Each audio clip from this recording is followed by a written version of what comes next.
Now I'm going to talk about onions. How to know when to harvest your onions, how to dry and or cure your onions, how to string your onions, and also how to braid your onions.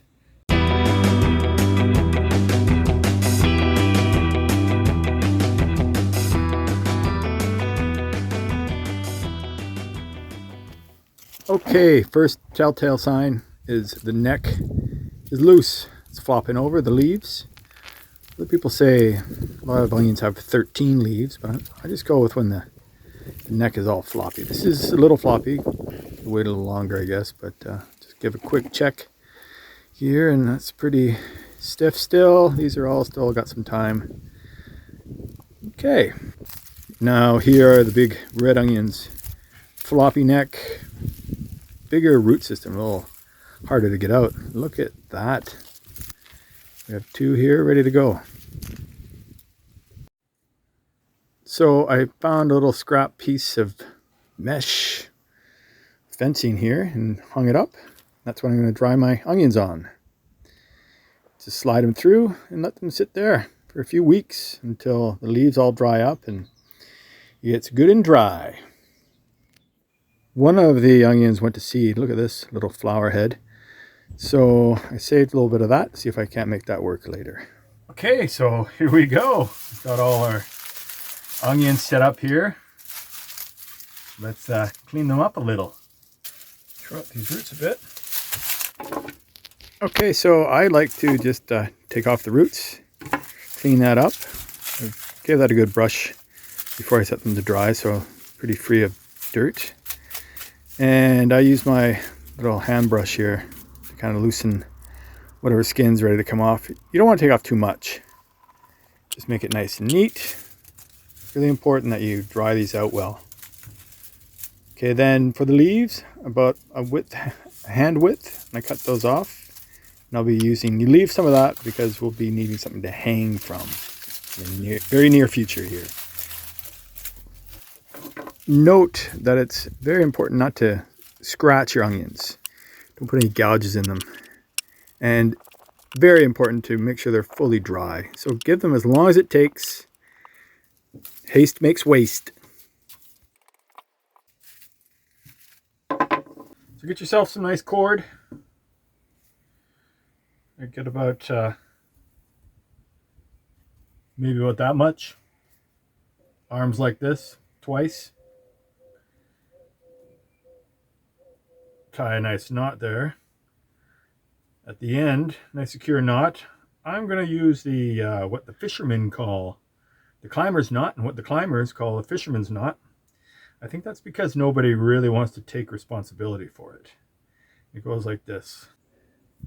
Okay, sorry. This is not a knot video, so we're going to skip this part.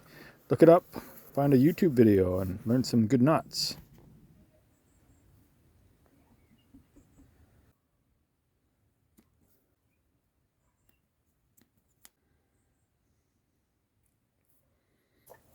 Okay, let's give this a go. We'll hang this up on a hook here. Down at the bottom, roll it into a little loop like this. Get that first beauty in there. Slide it in.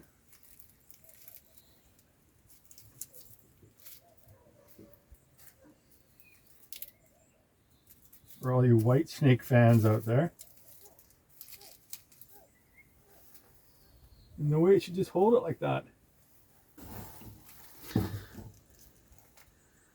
Okay, so once you have that first one on there, take the second, drop it through, bring this around underneath itself, and let it drop. Its own weight keeps it there, no?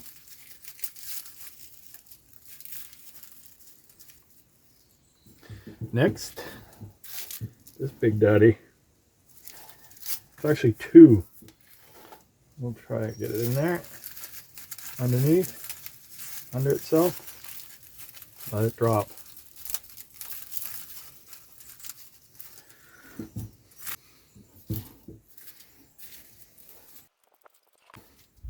The reason why it's so important to make sure that they're nice and dry is because when they sit here snugged up against each other like this for a number of weeks afterwards, if they're not totally dry, you run a risk of them maybe getting a little humidity caught in between them and starting to rot a little bit. Be careful. Make sure they're good and dry. How long they take to dry really depends on where you are, your humidity, your climate. So whatever it takes, just make sure that where the leaves meet the onion is really nice and dry when you're ready to put them together. Okay, well there you have it. I'm stopping here because this is actually quite heavy. Got some pretty big onions on here. So the cord in the end is far too long, so I just shortened it a little bit and hang this up here. Doesn't that look nice?